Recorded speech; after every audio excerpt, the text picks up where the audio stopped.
Okay, so now it's Sunday, September 26th, and we're back to the drawing board, as you can see. Okay, so there's one thing in the last video that before I made the run and realized that what we did not make any difference. There's something that happened the next day before I was getting ready to go to the track. Crystal, you attack me. And everything looked good Friday night as the video ended, at least as far as the working on the car part. And when I first put this pump in, before I had started it up, I did have a leak, and it looked like where they installed the check valve rebuild kit, looked like my rubber O-ring, which goes behind the head of the screw, was out of position. So I thought, no big deal. So I backed it off, repositioned the rubber O-ring, and the leak was fixed. And as you've seen through the rest of the video, I got the rest of it together, and everything looked good. The gauge looked good and solid. So the next morning, I got up and got everything ready to go, and right before I was ready to load the car, there was a puddle under the car. I was like, oh crap. And I looked at the O-ring seal, and it looked like it was positioned right. So I'm running out of time. I'm getting ready to go to the track. And what I did was I got my old check valve and spring and put that in and used the O-ring that came with the rebuild kit. And the original spring in the fuel pump was a little shorter than the spring that came with the kit. So I thought maybe something's wrong there, and I put it back together like that and no leaks. But guess what? My gauge was bouncy again. Went ahead and tried it, and as you can see in the pass that I put on at the beginning of this video, it did not fix it. It might have been a little bit worse. Looks like it was losing even more pressure. So I'm going to do a bunch of stuff. I need to get that fuel pressure solid. I mean, it's not going to zero. Some people seem to think that it's still holding enough pressure to feed it and it shouldn't slow it down. I'm not sure if I agree with that or not. I see their point. As long as you got fuel in the bows, should be okay. But how full are the bows if it's bouncing up and down like that? But that fuel pressure issue has got to be fixed just to eliminate another thing that could be causing this car to slow down and be inconsistent. Now, last night, this car should have been a lot quicker than 660s. It went, I didn't show all the runs. It went, let's see.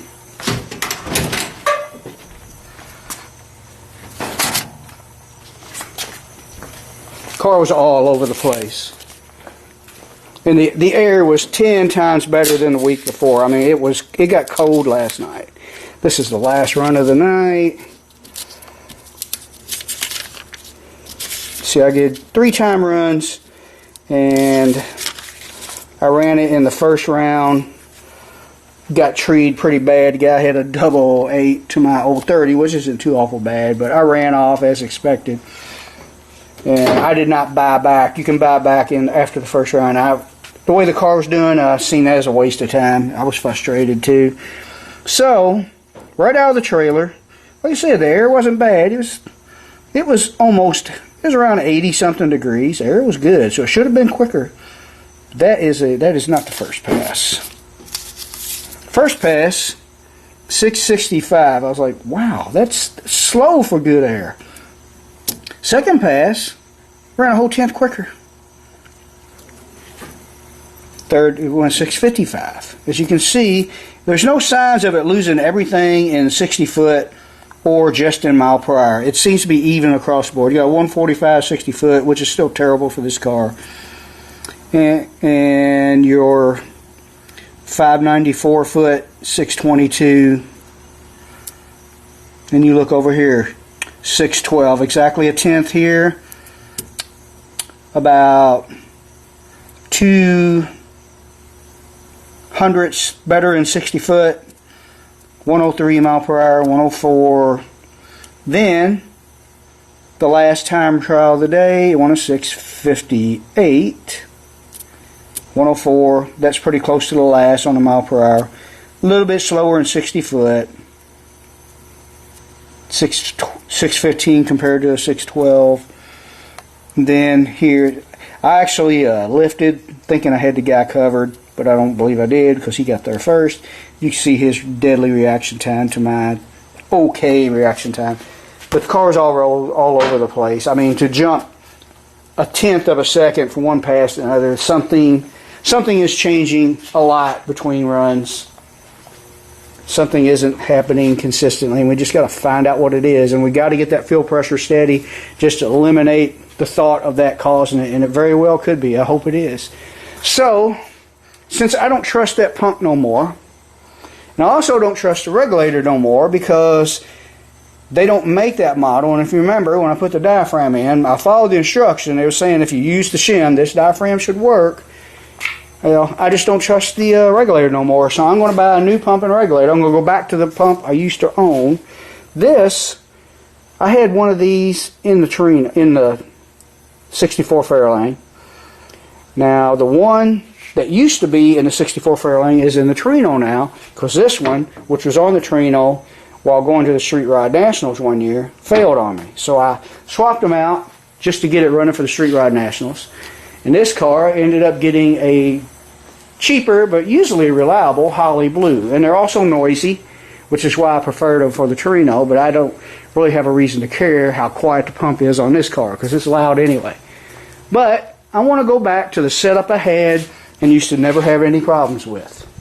So I'm going to buy a new pump and regulator. I'm tired of trying to save money and rebuild stuff and having it just not work right. Companies keep outdating stuff, and you almost can't rebuild stuff no more because they keep outdating the parts. And they'll tell you the new parts will work in the old part, but you got to do this and you got to do that, and a lot of times it doesn't work out the way they say it works out. So I'm going to eliminate all worries of my fuel system not being right. And something else I'm going to do with the fuel system. This fuel tank was purchased in 1992. It's got that foam in it, which is in there to prevent sloshing. I was told by a lot of people I should rip that stuff out, especially now that it's old, because, which I can tear it off, because it deteriorates. The gas eventually breaks it down, and it starts falling apart, and it can clog your filter. Now, my filter wasn't full of that stuff, but I'm going to go ahead and take the tank out, drain it, take it out, and get all that out of there. And I'm also going to check all my fuel lines. I'm going to disconnect them all and blow them out. I don't guess there's any danger of them collapsing. I put steel braided fuel lines on this a long time ago. I don't think any of them are collapsing. They shouldn't be. So we're going to replace the pump and regulator and do all the other stuff and see what that does for fuel pressure. I'm also going to get a fresh set of spark plugs. Those are 4 years old, plus they was in the car for 2 years. Could be a problem there. And I'm going to check all these and see if they're firing consistently. I'm also going to recheck my valves, which I'm pretty sure are okay. Make sure nothing funny's going on there, broken springs and whatnot. And I'm going to run a compression check, just to make sure everything else is okay. And I don't really know how else to go after that. So I'm not sure if there's going to be a racing next weekend. Well, I was told there's not going to be any bracket for the next 2 weekends. We'll see. But I'll be ready when I'm ready, and hopefully I'll be able to try it out before winter sets in.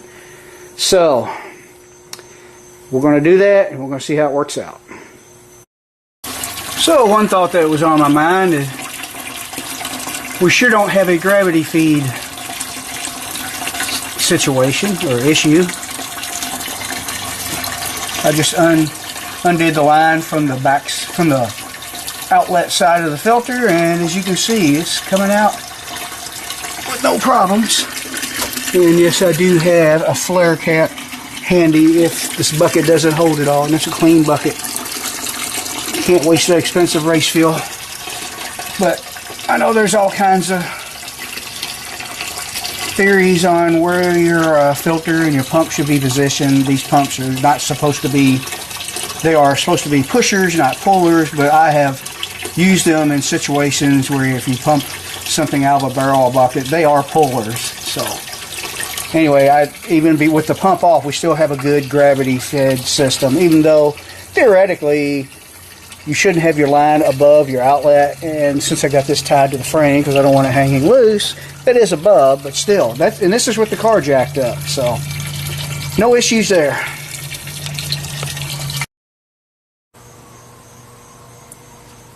Okay, I pulled all the spark plugs out of this thing, and here's what I found. Look how white they are.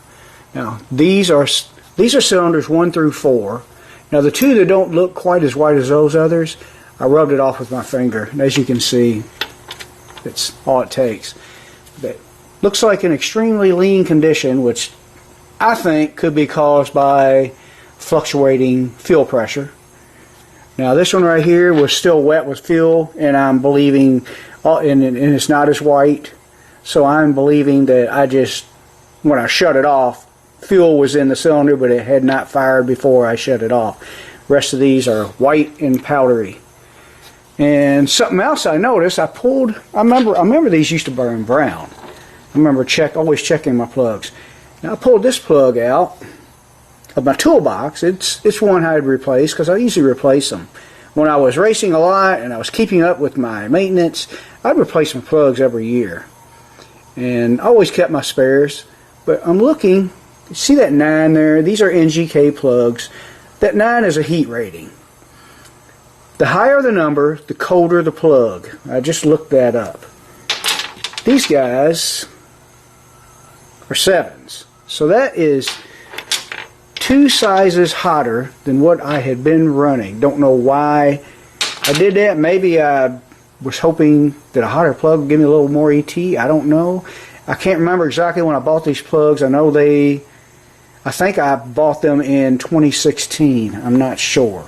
But I think I'm going to go back. What I'm going to do is, I've got a full set of 9s, and all these are most likely still good. And these are a full set of 7s, and I'm going to order a full set of 8s. And we'll have 3 different heat ranges, and if we ever hopefully get this thing right, we can do a little experimenting with heat range on the plugs. Maybe you can go with a fatter jetting with the hotter heat range, probably. But it's something to play with after I get this car hopefully figured out. And I'm curious to see if fix my fuel pressure problems and it hopefully runs better. I'm curious to see if those 7s will burn that white too. So it's just something else to look at, and I'll let you know how it works out. But next thing I need to do is, now that I got my parts ordered, I'm going to rip all this stuff out. Which I'm going to go ahead, before I start tearing stuff out, I need to take those fuel lines off. So we'll do that.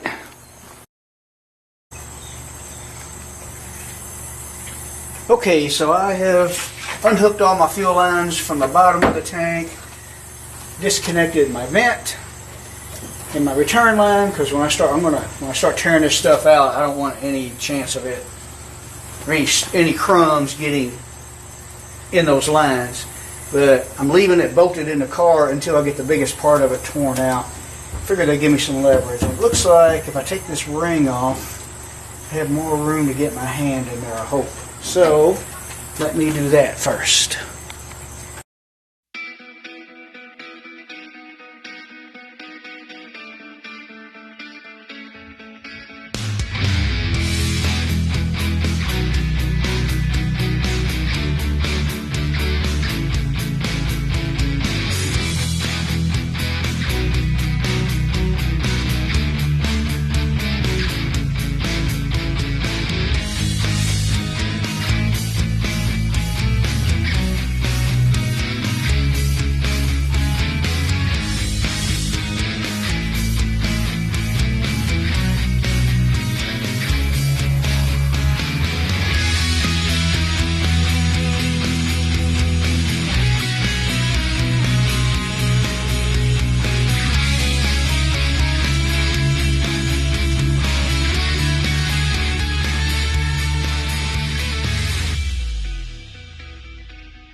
There's a little bit of stuff in there from where I tore it out. I'm thinking that I don't have to take this tank out. I'm going to let that completely dry until tomorrow when I come home from work. It should be bone dry in there. I'm just going to stick a shop vac nozzle in there, and I'll probably jump in the trunk with it and vacuum it out, and that'll be all of that. Now I want to, now that my lines are disconnected, I want to blow some air through all of them.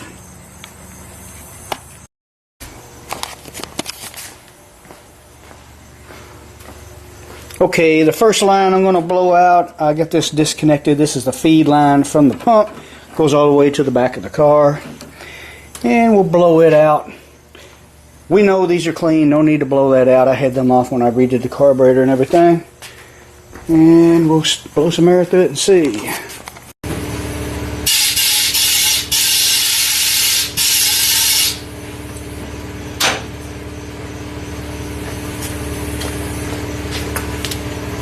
And it looks like nothing came out of there. When I first blew it out, the reason the fuel was in that jug already is I forgot to turn the camera on. But as you can see, looks like nothing came out of there. Yep. It's nice and clean. I don't see anything. Now we know.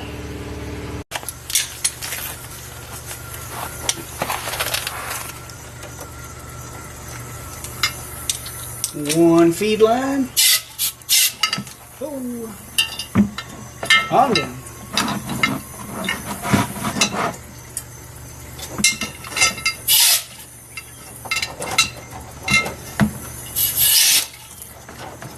Making a mess.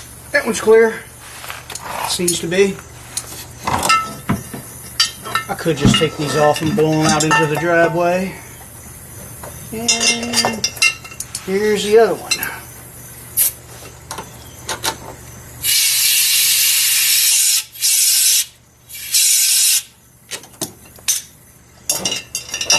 Good to me. Okay, so it's Monday night. The fuel tank is already cleaned out and the lid put back together. So I have already checked the valves. They're all good, and I'm running a compression check now, and I'm on the last cylinder. We'll get that on film. Here's my compression checker. Got a little hose with an O-ring that's the same size as my spark plug thread. I've checked all of them but this last one, and the lowest reading I got was 195, and the highest was, I think, almost 205. So that's pretty good. And I had the carburetor wide open. All the plugs are out of it, of course. And let's see what we get on this last one.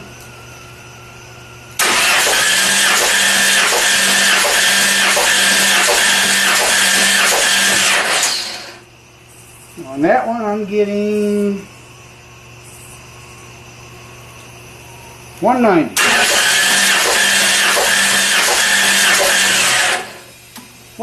And I'm pretty sure that's acceptable.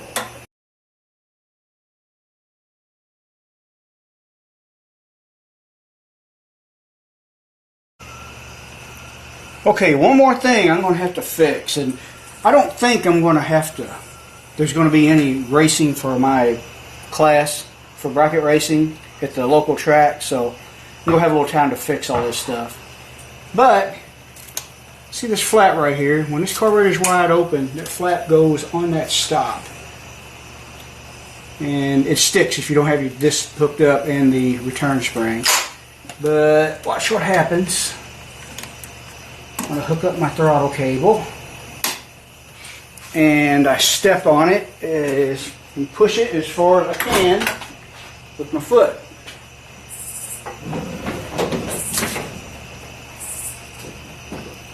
Not quite there. Almost. Maybe not enough to make a difference. But something I need to fix. That may fall off the line. That may give you a little bit less squirt. And that's just a little bit of the throttle plates not being completely vertical. I don't know if that's enough to make a difference or not, but we will make sure it is completely wide open. So it's just something else I found. Just looking for everything, trying to leave no stone unturned. Fuel pump, I haven't gotten a tracking number yet from Summit. I ordered it Sunday night. So who knows when I'll get it, and I'm not sure if there'll be any racing this weekend anyway. Okay, it's now Saturday, October 2nd, and my parts just came in yesterday. Got a new regulator, new pump, new spark plugs. They are 8 heat range. My old ones were 7s. And if you remember, I found out that at one time I was running 9s, which were burning good and brown like they should, with the same jetting. That's something I forgot to say when I showed you all these plugs. Somebody might say, well, you're jetted way too lean, you need to fatten your jets up. Well, I've had the same jets in it for over 10 years, and something else has changed. The jets just don't get smaller on their own. So now I got a brand new Mallory 140 pump and my regulator here, a modern updated regulator that I can hopefully get parts for now. Of course, by the time this one needs a new diaphragm, they will probably discontinue this one and the replacement diaphragm won't work right, just like it did with my old one, which I removed. Which, that may have worked. I'm suspecting that Holley pump wasn't working well with the return style regulator. And the reason I'm saying that now is, after I ordered this, I ordered these together, matching pair. If you look at these directions here, they recommend, I don't guess it's something you have to do, but they recommend if you're going to run a return style regulator, which is what I've got, and return style means any excess pressure goes out this bottom feed into this line and back into the tank. So what they recommend is you remove the spring and replace the spring with a bypass spacer, and the spacer comes with the kit. So we're going to do that real quick and start putting all this stuff on here and see how it runs. Now, I will not get to try this out in this video. There's no racing for bracket. There's no bracket racing at my local track, which is only 30 minutes away, this weekend, and possibly not next weekend. They're having a motorcycle race this weekend, and they're having something called a turkey bash, which I don't know if it includes bracket or not. If they do include bracket, I'll show up, weather permit. If not, I'll just have to wait till the following week, and hopefully we won't get rained out on those last 2 or 3 weeks of October. We'll see. So let's get to it. According to the directions, you loosen up the jam nut, which I already had loose. Take this plug out, and they've already got some kind of sealer on here, which I'm going to try to get rid of.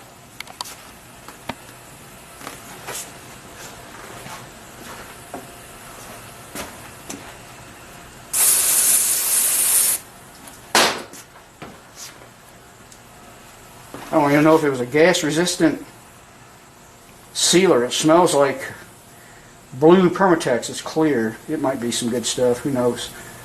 But after you remove that, they recommend that you get rid of the spring, and they tell you to clean the check valve, which I guess they're thinking about a used pump.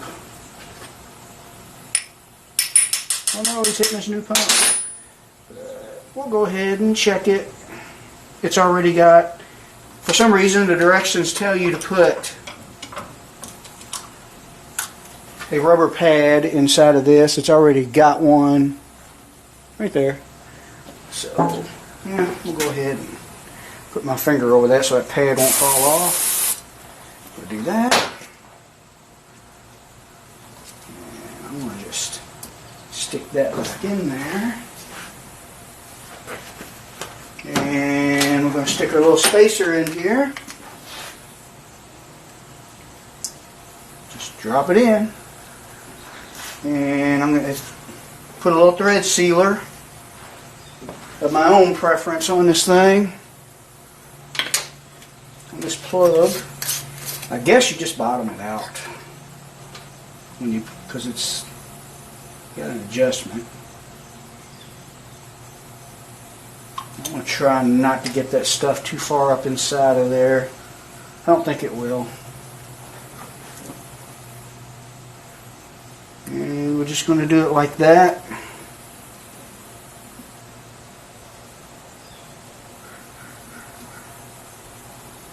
Did not snug that plug down too much. We'll keep that spring just in case. And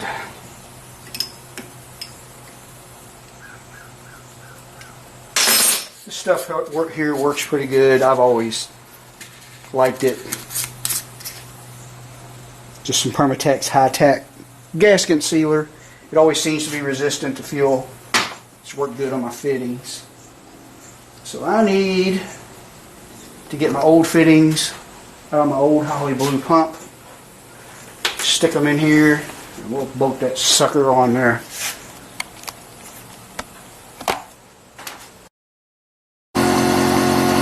Okay, so it's later on in the night. A little bit more to hooking up that pump than I thought it would be. Had to kind of re-drill some mounting hose so that my short hose between the filter and the pump would line up. But I have not started it yet.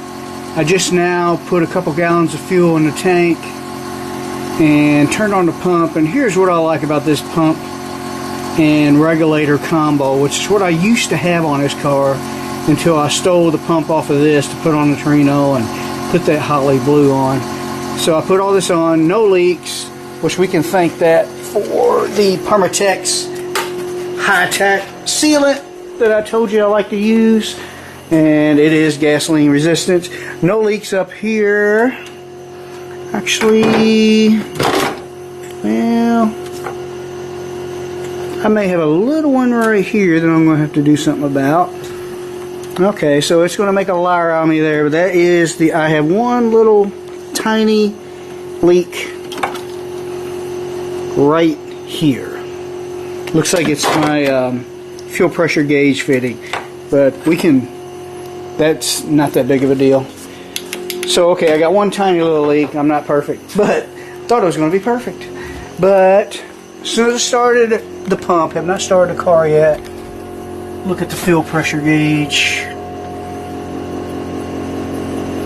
Solid as a rock. And as soon as it got all the air out of the system, that's the way it was. That's the way, and that's the way it should be.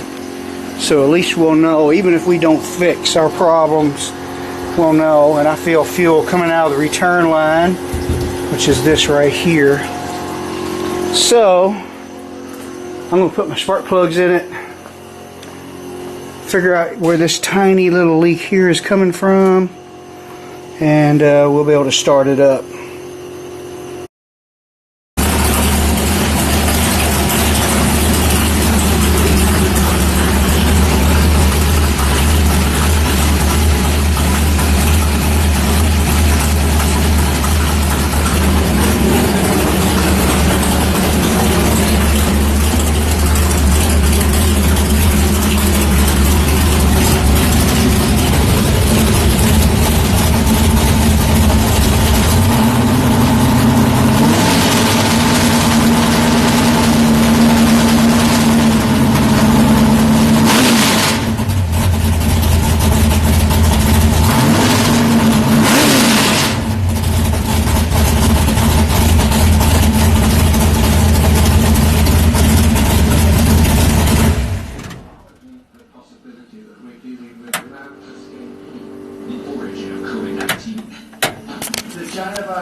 Alright, looking pretty good. I wish I could test it now, but that's how that goes. You got to play the waiting game. Looks like I got All my leaks sealed up. So nothing to do now but clean the car up and wait. Maybe next weekend. I don't think they're having anything for bracket next weekend, so probably will be the 3rd weekend of October. So, and after that there'll only be 2 or 3 more races left, and you never know, if weather in October, it could rain me out for the rest of the season, but we'll see. I'd be very disappointed if I don't get to try this out, because that gauge looked good and solid. I noticed I'm not getting any starter drag. I'm wondering if that's due to running the slightly colder plug. See what it does. I'll get a little squirt of gas.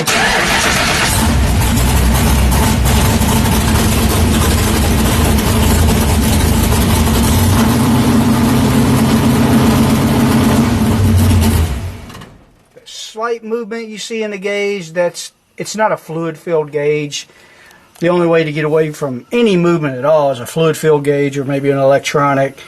I think it's looking a lot better than it did. So we'll see. We got a matching pump and regulator now. And on that Holley pump, I'm kind of wondering if maybe it didn't act that way because the pump wasn't designed for a return style regulator. I'm not sure if that makes a difference or not. I know they recommended with this fuel pump, or this with this regulator, which came with the pump, they recommended that you take that check valve spring out. And if you remember, that one had a check valve spring in it. Don't know if it had anything to do with it or not.